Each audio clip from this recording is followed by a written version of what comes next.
ಜಿಂದಾಬಾದ್ ಜಿಂದಾಬಾದ್ ಜಿಂದಾಬಾದ್.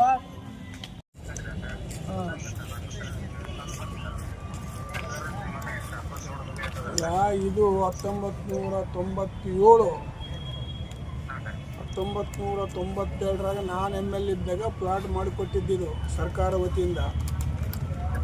ಅಲ್ಲಿಂದ ಇಲ್ಲಿಯವರೆಗೂ ಸುಮಾರು 30 ವರ್ಷ ಮೇಲೆ ಆಯಿತು. ಇನ್ನು ಹಕ್ಕುಪತ್ರಗಳೇ ಕೊಟ್ಟಿಲ್ಲ. ಹಿಂಗಾದ್ರೆ ಹೆಂಗೆ ನೋಡಿ.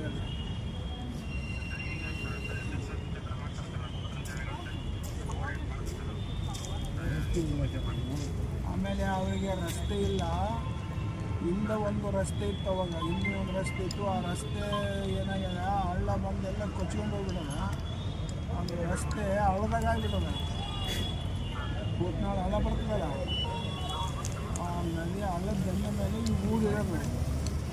ಆ ಹಳ್ಳ ಬಂದು ಆ ದಾರಿ ಎಲ್ಲ ಕೊಚ್ಕೊಂಡು ಹೋಗಿರೋಣ. ಇವರಿಗೆ ಆ ಪ್ರಾಣಿಗಳಿಗೆ ಹೋಗಿ ದಾರಿ ಇಲ್ಲ. ಕರೆಕ್ಟ್ ಅಂದರೆ ಒಡ್ಡುಗಳ ಮೇಲೆ ಹೋಗ್ಬೇಕು. ಒಂದು ದಿವಸ ಒಳ್ಳೆದು ಬಿಡ್ತಾರೆ, ಒಂದು ದಿವಸ ಬಂದ್ ಮಾಡ್ತಾರೆ. ಮೂಲ ಹೇಳಪ್ಪ.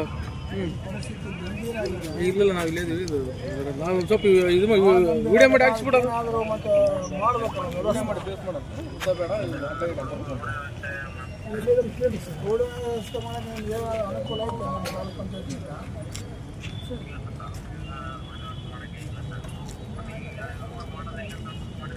ಏನಿಲ್ಲ, ಅದು ಮೇನ್ ರೋಡ್ನಿಂದ ರೋಡ್ ಹೋದ ತಡಕಲ್ಲಿಂದ ಆ ಕಡೆ ಓದ್ತಾ ಹುಡುಗರು ಓದ್ತಾ ರೋಡು.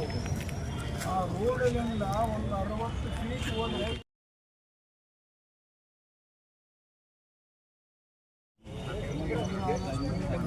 ಮಂಡೆ ಸೋಮವಾರ ದಿನ ನೀವು ತಡಕಲ್ಲಿ ವಿಸಿಟ್ ಮಾಡಿರಿ. ವಿಸಿಟ್ ಮಾಡೋ ಪರಿಸ್ಥಿತಿಗಳು ನೋಡಿರಿ, ರಸ್ತೆ ಹೆಂಗಾಗ್ತದೆ ಏನಂತ. ಸಂಬಂಧಪಟ್ಟ ಓನರ್ ಜೊತೆಗೆ ಮಾತಾಡಿ ಮಾಡಿದ ಪ್ರಾಕ್ಟ್ ಇಷ್ಟೇ. ಸುಮಾರು 1994ರಲ್ಲಿ ಏನು ಪ್ಲಾಟ್ಗಳು ಅಲ್ಲಿ ಹಂಚಿಕೆ ಆಗಿತ್ತು ಸರ್ಕಾರದ ವತಿಯಿಂದ, ಅಲ್ಲಿಂದ ಹಿಡಿದು ಇಲ್ಲಿಯವರೆಗೆ ಸುಮಾರು 35-36 ವರ್ಷಗಳಾದರೂ ಕೂಡ ಇವತ್ತಲ್ಲಿ ಸಂಬಂಧಪಟ್ಟ ಅಧಿಕಾರಿಗಳು ಇವು ಇರ್ಬೋದು, ತಹಸೀಲ್ದಾರ್ ಇರ್ಬೋದು, AC ಇರ್ಬೋದು, ಯಾರೇ ಇರ್ಬೋದು, ಆದರೆ ಹಕ್ಕುಪತ್ರಗಳು ಕೊಡೋದು ವಿಷಾದನೀಯ. ಇಷ್ಟೊಂದು ವರ್ಷಗಳ ಕಾಲ ಅಧಿಕಾರಿಗಳು ಅವ್ರ ಗಮನಕ್ಕೆ ತಂದಿಲ್ಲ ಅಂದರೆ ಅವ್ರ ಪರಿಸ್ಥಿತಿ ಆಗಿರಬೇಕು. ಅವರಿಗೆ ರಸ್ತೆನೇ ಇಲ್ಲ. ಶಾಲಾ ಕಾಲೇಜಿಗೆ ಹೋಗ್ತಕ್ಕಂಥ ಮಕ್ಕಳು ಒಡ್ಡಿನ ಮೂಲಬೇಕು, ಗಡ್ಡೆ ಹಚ್ಚಿದ ಒಡ್ಡಿನ ಮೂಲಬೇಕು ಮತ್ತು ತಂತಿ ಹಿಡ್ಕೊಂಡು ಹೋಗ್ಬೇಕು. ಒಂದು ವೇಳೆ ತಂತಿಗೆ ಕರೆಂಟ್ ಸ್ಪರ್ಶ ಆದರೆ ಉಳಿದ್ರೆ ಸ್ಪಾಟ್ ಡೆತ್ ಆಗ್ತಾವೆ. ಇಂಥ ಒಂದು ಹೀನಾಕೃತಿಯಲ್ಲಿ ಜೀವನ ಸಾಗಿಸಿದ್ರೂ ಕೂಡ ಅದಕ್ಕೆ ಅಧಿಕಾರಿಗಳ ಗಮನಕ್ಕೆ ತಂದರೂ ಕೂಡ ಇವತ್ತು ಅಧಿಕಾರಿಗಳು ಅದಕ್ಕೆ ಕೆಲಸ ಮಾಡಿಕೊಟ್ಟಿಲ್ಲ. ಅದಕ್ಕಾಗಿ ಇವತ್ತು ಅವರು ಬೇಸತ್ತು ಇವತ್ತು ಇಲ್ಲಿ ಬಂದಿದ್ದಾರೆ. ಮತ್ತು ಅವರಲ್ಲಿ ತಹಸೀಲ್ದಾರಿಗೆ ಭೇಟಿದ್ದಾರೆ, UOವರಿಗೆ ಭೇಟಿಯಾಗಿದ್ದಾರೆ, ಮಂತ್ರಿಗಳಿಗೆ ಭೇಟಿಯಾಗಿದ್ದಾರೆ. ಸಂಬಂಧಪಟ್ಟ ಎಲ್ಲ ಜನಪ್ರತಿನಿಧಿಗಳು ಭೇಟಿಯಾದರೂ ಕೂಡ ಕೆಲಸ ಆಗಿಲ್ಲ. ಈ ಕೂಡಲೇ ತಹಸೀಲ್ದಾರ್ ಅವರು ಮತ್ತು ತಾಲೂಕು ಪಂಚಾಯತಿ EO ಅವರು ಕೂಡಲೇ ಈ ಸ್ಥಳಕ್ಕೆ ಭೇಟಿ ಕೊಟ್ಟು ಸುಮಾರು ಇನ್ನೊಂದು 7 ದಿವಸಗಳಲ್ಲಿ ಕೆಲಸ ಮಾಡಿಸ್ಬೇಕು. ಅವ್ರು ಅರ್ಜೆಂಟ್ ಅಂದರೆ ರಸ್ತೆ ಮಾಡಿಕೊಡ್ಬೇಕು. ಸರ್, ಏನಂತಂದರೆ ಇಂಥ ಹೀನಾಯ ಸ್ಥಿತಿಯಲ್ಲಿ ಈ ಮಾನವ ಕ್ಷೇತ್ರದ ಜನರು ಬದುಕ್ತಾ ಇದ್ದಾರೆ ಅಂದಮೇಲೆ ಈ ವ್ಯವಸ್ಥೆ ಎಲ್ಲಿಗೆ ಬಂದು ನಿಂತಿದೆ ಸರ್? ಜನರು ಕೂಡ ಬೀದಿಗೆ ಬರ್ತಂದ್ರೆ ಏನು ಸರ್ ಇದು ದುರಾಗಳತ್ತಿದು? ಜನರಿಗೆ ಬೀದಿಗೆ ಬರ್ತಾರಂತಂದರೆ ಜನರು ಕೂಡ ಅವೇರ್ನೆಸ್ ಇರಬೇಕು. ಜನರಲ್ಲಿ ಕೂಡ ಹೋರಾಟದ ಮನೋಭಾವನೆ ಇರಬೇಕು. ನಾವು ಕುಂತಲ್ಲೇ ಯಾರೋ ನಮಗೆ ಯಾವುದೇ ಸೌಲಭ್ಯಗಳು ತಂದು ಕೊಡೋಕ್ಕಾಗಲ್ಲ.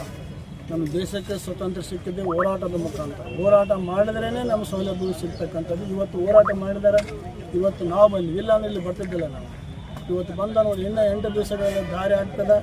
ಅವ್ರಿಗೆ ಸಂಬಂಧಪಟ್ಟವು ಎಲ್ಲ ಹಕ್ಕುಪತ್ರಗಳು ಸಿಗ್ತವೆ, ಎಲ್ಲ ಆಗ್ತದೆ. ಹೋರಾಟದ ಮುಖಾಂತರ ಪಡೆಯುವಂಥ ಪ್ರಜಾಪ್ರಭುತ್ವ ವ್ಯವಸ್ಥೆಯಲ್ಲಿ ತಮಗೆಲ್ಲ ಗೊತ್ತಿದೆ. ಹೋರಾಟಕ್ಕೆ ಬಹುದೊಡ್ಡವಾದ ಶಕ್ತಿ ಇದೆ.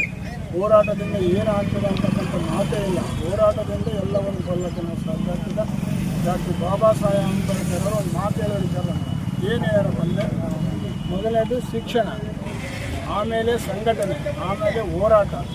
ಈ ಮೂರನ್ನು ನಾವು ಕರಗತ ಮಾಡ್ಕೊಂಡ್ರೆ ಸರ್ಕಾರದ ಸೌಲಭ್ಯಗಳು ನೇರವಾಗಿ ಗ್ರಾಮಗಳಿಗೆ ಬಂದು ಮುಟ್ತಾವಂತ. ಆ ಕೆಲಸವನ್ನು ಇವತ್ತು ಪ್ರಾರಂಭ ಆಗಿದೆ. ಇವತ್ತು ಎಲ್ಲ ಕಡೆಗೆ ಕೆಲಸ ಪ್ರಾರಂಭವಾಗಿದೆ.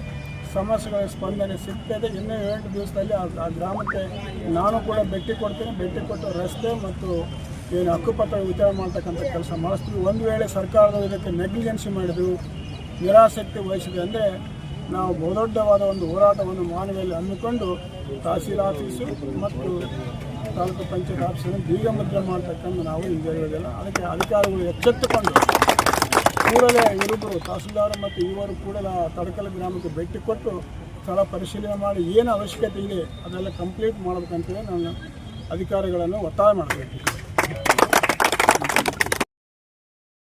ಕೊಟ್ಟನ್ರಿ ನಮ್ಗೆ ಅಳೋದೊಂದೇ ಉಳ್ದೈತ್ರಿ. ಹತ್ತು ಕುಂದ್ರಬೇಕು ಅಲ್ಲಿ ಮನ್ಯಾಗ ನಾವು. ನಮ್ ತಿಪ್ಪಲಿ ಯಾರ ನೋಡ್ತಾರ್ರಿ, ಬರ್ತಾರ್ರಿ, ತಮ್ಮ ಕೆಲಸ ಮಾಡಿಸಂತಾರ ಹೋಗ್ತಾರ್ರಿ. ಅವ್ರು ಓಟ್ ಹಾಕೋರು ಯಾರನ್ನ ಬಂದ್ರ ಆತಮ್ಮ ನಿಮ್ದು ಮಾಡಿ ಕೊಡ್ತೀವಿ ಅಂತ ಬರ್ತಾರ್ರಿ, ಹೋಗ್ತಾರ್ರಿ. ಅವ್ರು ನಮ್ ತಿಪ್ಪಲಿ ಯಾರು ನೋಡ್ತಾರ್ರಿ? ಕಟ್ರಿ ಇಲ್ಲ, ಸೊತ್ರಿ ಇಲ್ಲ, ಜಡ್ಡಾದ್ರಿ ಇಲ್ಲ, ಬಸರಿದ್ದವ್ರು ಇಲ್ಲ. ಯಾವ್ದು ಏನಪ್ಪ ಸಾಲಿ ಹುಡ್ರು ಅಂತ ಇಟ್ಟಿಟ್ಟು ಹುಡ್ರು ಹೋಗಕ್ಕಿಲ್ಲ ರೀ ನಮ್ಗೆ. ಏನ್ ಸಮಸ್ಯೆ ಏನಾಗಿದೆ ಹೋರಾಟ ಮಾಡ್ತಾ ಇದ್ರಿ? ನಾವು ದಾರಿದ ಸಮಸ್ಯೆ, ದಾರಿಗೆ ಭಾಳ ತೊಂದರೆ ಸರ್. ಹೌದಾ? ಹ್ಞೂ ಸರ್. ಯಾವ ರೀತಿ ಸಮಸ್ಯೆ ಅಂದ್ರೆ? ಏನಿಲ್ಲ ಸರ್, ಈಗ ಮನುಷ್ಯರು ಅಡ್ಡಾಡಕ್ಕೆ ಇಲ್ಲ, ದನ ಕರ ಬರೋಕ್ಕಿಲ್ಲ. ಏನು ಒಂದು ನಾವು ಏನಾರ ಮಾಲು ಗೀದು ಏನೋ ತಂದ್ಕೋಬೇಕಾದ್ರೆ ಏನಿಲ್ಲ ಸರ್, ದಾರಿ ಇಲ್ಲ ಸರ್.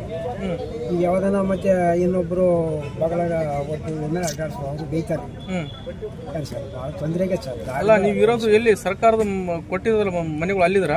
ಹೌದು ಸರ್. ಮತ್ತೆ ಸರ್ಕಾರ ದಾರಿ ಕೊಟ್ಟಿಲ್ಲ? ದಾರಿ ಒಂದು ಕೊಟ್ಟಿದ್ರು ಸರ್, ಹಳ್ಳ ಸಾರಿಗೆ ಬರ್ತದೆ ಸರ್.